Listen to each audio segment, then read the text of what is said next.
Fala galera que curte jogos de tabuleiro, eu sou o Luciano aqui do Board Game Brasil e o mês de julho acabou, gente, e com ele veio o que? Um dos quadros que eu mais gosto aqui do canal, que são os jogos mais vendidos do mês anterior.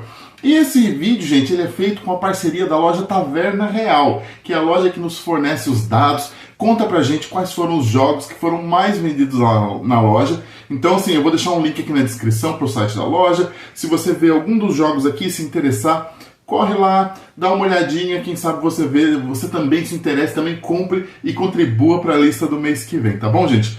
A lista desse mês, ela tá bem interessante, viu? Eu gostei bastante dessa lista, porque eu acho que ela traz muitos jogos, no mínimo, curiosos para você procurar, buscar, tentar saber se é o seu estilo de jogo ou não, tentar jogar um dia para ver se você gosta ou não. Tem muito jogo novo, muito jogo lançamento, muito jogo desse ano, então acho que tá tendo assim uma força bem grande de venda esses jogos que estão sendo lançados agora, mas tem alguns que não necessariamente são desse ano que também estão aqui na lista, então vamos dar uma olhadinha, gente. Vamos começar rápido aqui pra gente ver quais são os jogos, tá bom? Então, em 10º lugar, a gente tem um jogo chamado Tiranos da Umbra Eterna, que é um jogo que foi um lançamento recente, ele já apareceu aqui na lista no mês passado, apareceu aqui de novo nessa lista, então ele ainda tem um pouquinho de força, assim, ele ainda tá resistindo bravamente na lista dos mais vendidos. E esse jogo é um jogo que é baseado, né, no universo de Dungeons and Dragons, então para quem já jogou RPG como eu, você vai logo se situar mais ou menos do que eu estou falando. É um jogo de aventura, né? É um jogo de tabuleiro de aventura ambientado nesse mundo aí do Forgotten Realms, do Dungeons and Dragons. Então traz assim bastante clima de nostalgia para a galera do RPG e também traz aí uma aventura muito interessante de ser jogada. Eu tenho interesse de testar ele um dia. Já joguei RPG bastante quando era mais novo. Hoje em dia eu não jogo tanto, queria jogar na verdade, faz tempo que eu não jogo RPG. E aí um jogo de aventura, de jogo de tabuleiro, ambientado num ambiente desse, é uma coisa que me interessa, assim. Quem sabe um dia, se eu tiver uma oportunidade, eu jogue ele. Se alguém aí quiser me chamar para jogar Tiranos da Umbra Eterna, também me chama, gente. Eu vou, eu prometo. Vamos lá. O nono aqui da lista, agora é um joguinho que está sendo bastante resiliente em várias listas que ele aparece não só dos mais vendidos, como ele também aparece em listas de mais jogados e tal, que é o Sea Salt and Paper. Esse jogo que também foi lançado recentemente no Brasil, que está no Brasil por um preço assim bem bacaninha, ele não veio tão caro, eu imaginei que ele viria mais caro do que ele veio por um preço bacana, razoável, e é um jogo bem legal do Bruno Cathala também, que é um autor muito famoso de jogos de tabuleiro, e é um jogo bem simples que ele desenvolveu, de cartas, mas que tem uma pegada que eu gosto bastante, porque no Sea Salt and Paper você está ali comprando cartas, e aí você está montando pares de cartas iguais, que você pode baixar, fazer o efeito dessas cartas, e também você tem cartas à sua mão que vão valendo critérios de pontuação à medida que você vai pegando essas cartas e acumulando. É meio que um set collection, só que na sua mão. Quando você percebe que você acumulou 7 ou mais pontos, o jogo te dá a possibilidade de você fazer duas coisas. Ou você encerra aquela rodada, pontua o que você tem na mão e acabou. Ou você pode desafiar os seus adversários. Então você dá uma última chance para eles. Eles têm mais um turno e aí eles vão tentar fazer mais pontos do que você. Se eles conseguirem, aí você que apostou tudo ali acaba não fazendo muito ponto, mas se você ganhar a aposta, você faz uma pontuação aumentada. Esse aspecto do Sea Salt and Paper faz com que o jogo seja mais interessante por ele ter ali uma interação. Ele não é só você no seu mundinho baixando as suas cartas, mas você tem que imaginar se o seu adversário está juntando 7 pontos ou não, se ele está indo mais rápido que você ou não, para você poder regular se você vai desafiar ou não quando você tiver a pontuação na sua mão. Bem legal, eu gosto bastante, e está aqui em nono da lista o Sea Salt and Paper. Em 8º da lista é um jogo que é um jogo mais de festa, um party game, que é bem conhecido, que eu não joguei ainda, mas que eu tenho interesse de jogar porque eu acho que deve ser bem interessante, que é o Sintonia, ou em inglês é o Wavelength. Que basicamente é um jogo onde você tem dois lados, né, que pode ser duas pessoas ou grupos, que estão tentando passar mensagens de palavras de um para o outro. E faz isso tentando indicar, né, num mostrador qual posição de um espectro que a palavra estaria. Assim, uma coisa bem louca, bem pirada, bem diferente, mas que faz com que assim, você tente deduzir como seus amigos pensam, como é que eles pensariam, como é que eles fariam as correlações entre as coisas para você tentar conseguir adivinhar as palavras.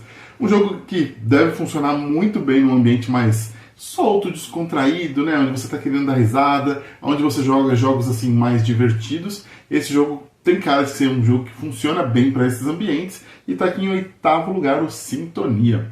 Em sétimo lugar, gente, é um jogo que estava na lista no mês passado, então ele segue, né, nessa listinha dos mais vendidos. O pessoal da Taverna me falou que é porque eles têm feito um desconto bem legal nesse jogo, e aí ele tem vendido bastante, que é o Corrosion. Esse jogo, eu confesso que eu não conhecia antes de ver na lista, e achei no mínimo curioso e interessante o conceito do jogo. Porque ele é um jogo onde você está construindo máquinas ali, né? Você é engenheiro, está construindo máquinas diferentes para as indústrias, mas você tem que pensar no aspecto de que essas máquinas, a vida delas vai reduzindo, elas vão corroendo à medida que o tempo vai passando. Então o jogo ele é um euro médio que tem um aspecto ali de planejamento, mas também um aspecto temporal. As coisas que você vai fazendo, elas vão perdendo valor, elas vão perdendo eficiência, e aí você tem que também prever esse tipo de coisa na estratégia do seu jogo. Bem curioso, bem diferente. Acho que deve ser uma experiência legal jogar o Corrosion. Em sexto lugar, o xodózinho deste ano, gente, o Harmonies.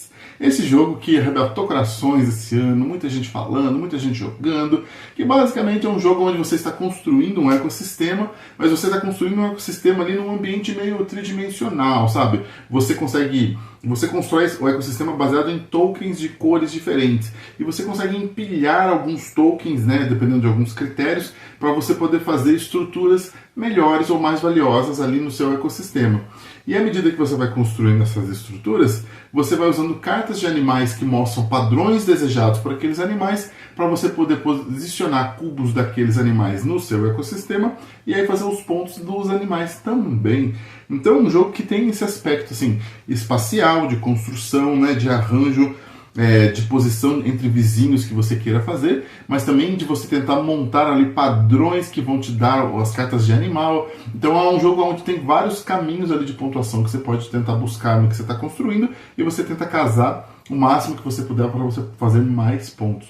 Um jogo muito legal, da linha de quem gosta de Cascadia, de quem gosta de Sagrada, Cálico, sabe? Verdun. É um jogo que se insere nesse grupinho, assim. Eu acho que ele se insere bem.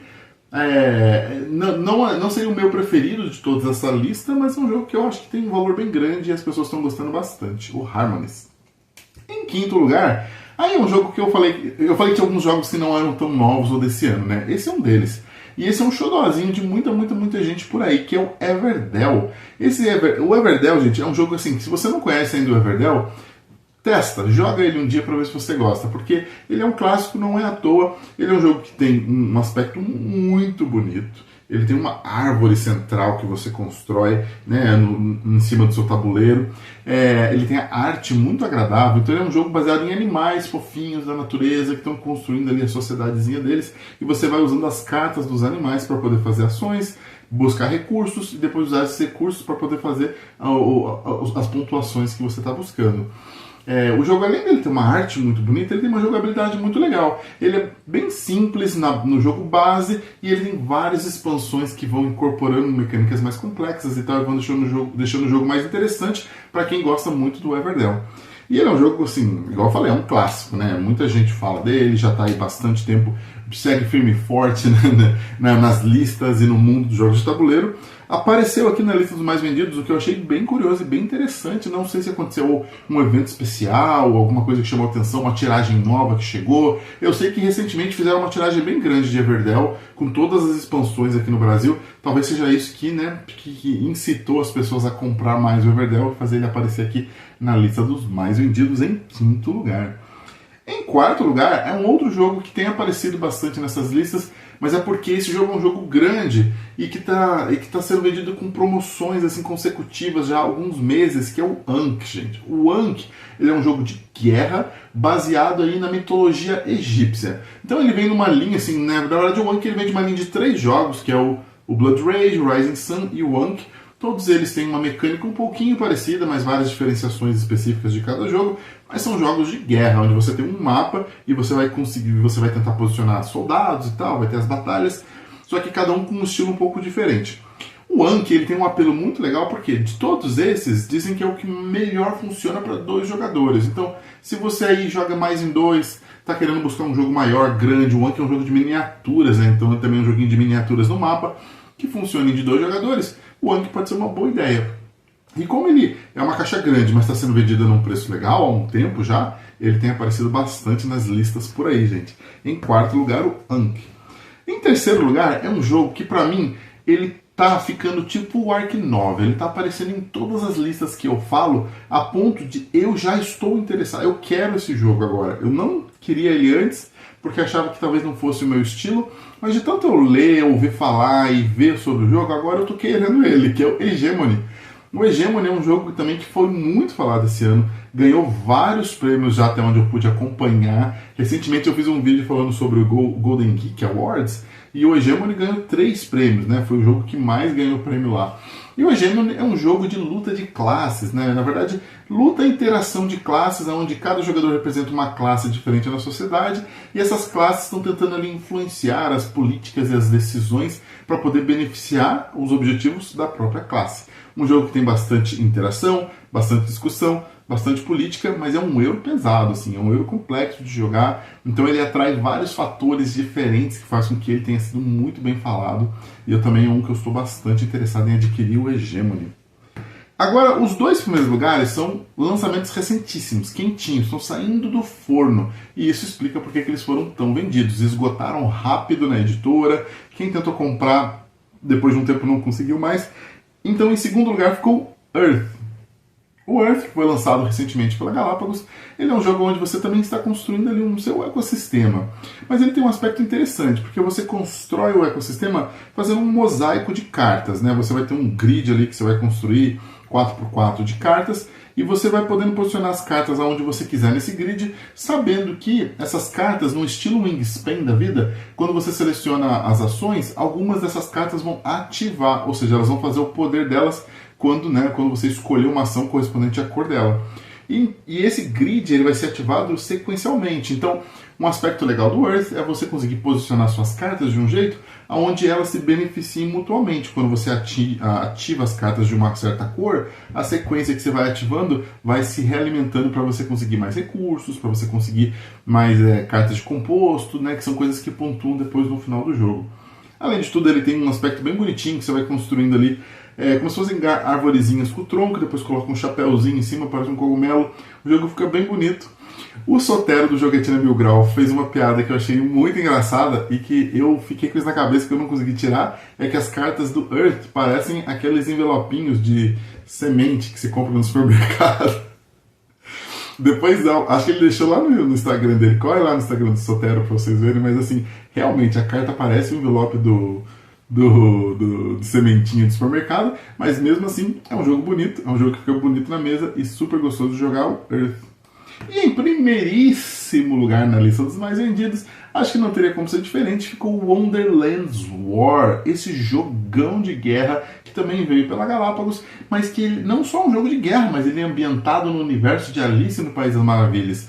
Então ele tem todo o apelo por trás desse IP que as pessoas gostam muito, que tem muitas coisas curiosas, né? Que tem o Chapeleiro, que tem o Cheshire Cat, né? O gato lá, o malvadão. Isso tudo no ambiente de guerra. Então, esses personagens agora estão guerreando um contra o outro. Você tem um tabuleirão enorme no jogo. É uma arte muito bonita, né? Bem roxo assim no jogo. Eu ouvi já comentários muito polêmicos sobre o jogo. Eu já vi gente que falou que é muito bom, eu já vi gente que falou que é um pouco cansativo, né? Porque ele já foi lançado no exterior há um pouquinho de tempo já tem uns 2 anos. Então, eu ainda não tenho opinião formada, ainda quero jogar ele um dia também. É um jogo que, se alguém quiser me convidar para jogar, gente, estou aberto a convites. Mas é um jogo que eu tenho interesse, no mínimo, de jogar um dia para ver como ele é, porque ele aparentemente é um jogo bem bonito, mas acima de tudo um jogo bem estratégico. E um jogo de guerra estratégico geralmente é gostoso de jogar, né, gente? Então, esses são os 10 jogos mais vendidos de julho de 2024. Vocês viram que tem muito jogão na lista bacana, legal, interessante, né? Eu mesmo tenho vontade de jogar vários dessa lista, já joguei vários dessa lista e gosto também. Então, uma lista recheadíssima que mostra que nós estamos numa fase muito boa dos jogos de tabuleiro no Brasil, viu, gente? Muitas opções, muitos jogos chegando. Até dá um pouquinho de ansiedade de vez em quando, a gente tem que saber se controlar para comprar só o que realmente a gente precisa, ou o que a gente mais quer, ou o que vai ver mesa com mais frequência, né? Não ficar tipo eu, colecionando um monte de jogo e não conseguindo jogar tudo, mas faz parte do hobby também, né? Muito obrigado e até o próximo vídeo.